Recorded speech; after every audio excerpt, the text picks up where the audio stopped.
I'd like us to all have a common definition of what designated ELD looks like and what integrated ELD looks like. So designated ELD, as you see on the seesaws, is about 80% focus on language and 20% on content.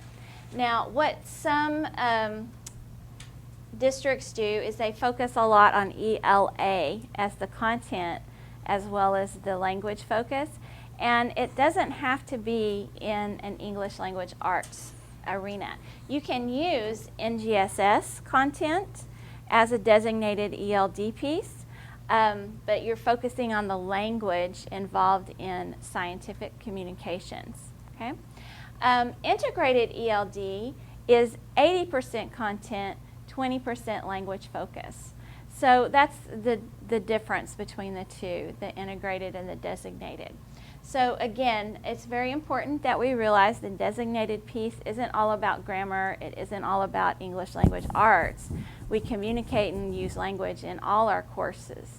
So we can have designated ELD in math, we can have designated ELD in science, and best practice is that we are cultivating all our academic language in the content areas, so we want to focus on more than just ELA with designated. Okay? It also makes it more interesting for our students. Okay.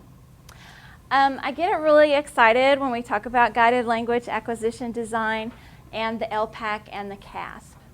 So the English language proficiency assessment for California, it's called the LPAC, and we start giving this in February. I know the CELT we gave in August, the beginning of the year, sorry, I think it was October. The initial we give in August, the first 30 days of schools for students who don't have a California ID number.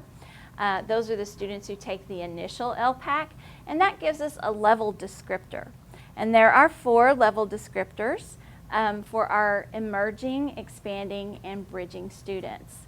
And one of the things we practice in guided language acquisition design are kinetic activities to help us remember things. And I employed that when I was learning about the level descriptors for the students. And so if everybody would do this with me, please. Okay? So we have emerging, expanding, and bridging. Okay? Let's do that again together. Emerging, expanding, and bridging. Very good. Okay, so our students are assigned level descriptors. And again, an overall score of 4 on the LPAC is what we need for reclassification. And that indicates that a student can participate in academic courses without significant scaffolding. All right. Again, what's unique about the LPAC is that it was designed and it is based on our English language development standards. So our ELA, CASP, and our LPAC look exactly the same now. We're switching to a computer-based assessment platform, and it looks just like the CASP. The kids love it. The test administrators, it was a little challenging because during the speaking section, that is graded in real time still, and you're recording the student, you're assessing the student, assigning them a level on the rubric, and while you're doing this, you're listening to their answers and you're making sure they hit all the main points in the academic summary. So it's a complicated process. We're doing a lot of things at once. But the kids love it because it looks just like the CASP, and you know, the little ones, it's adorable because, you know, make sure you have lots of little wipies for your computer screen because they're just all about swiping on the screen and stuff. So your screen gets a little messy. But it's really exciting because it looks just like the CASP now. So the students, it's more consistent for the students in their assessment platforms. And if you're using the IABs created by the CASP, that's just more opportunities for the students to see that format again, which is really exciting. But guided language acquisition design supports the skill sets that we need on the CASP and the LPAC. And then, of course, now the CASP and the LPAC support one another as well. Okay. So we adopted the English language development standards several years ago, but we're still getting supports to help us implement those in our classroom. Several counties came together and they developed the English language toolkit of strategies, and this is not available yet. It's going live this fall. It had to get approved by the State Board of Education, and they were doing that this summer, so this will go live very soon.